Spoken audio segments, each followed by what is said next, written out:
आओ सब्जी उगाए। घर आंगन में सब्जी उगाओ, फिर सब मिलके मज़े से खाओ। पहले झटपट क्यारी खोदो, फिर ये सारी सब्जी बो दो।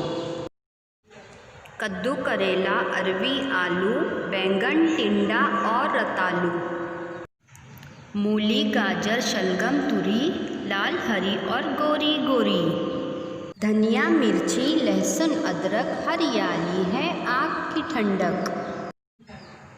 इधर भी क्यारी खोदो रीना, इसमें बो दो कुछ पुदीना।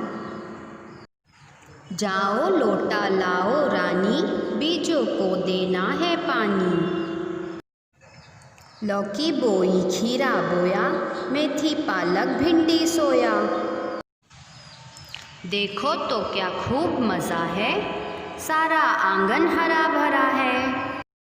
इससे सेहत, दौलत, बरकत, महंगाई में है ये रहमत। जब भी तुम ये सब्ज़ी खाओ, अपने पड़ोसी को भी खिलाओ। घर आंगन में सब्ज़ी उगाओ, फिर सब मिलके मज़े से खाओ, फिर सब मिलके मज़े से खाओ।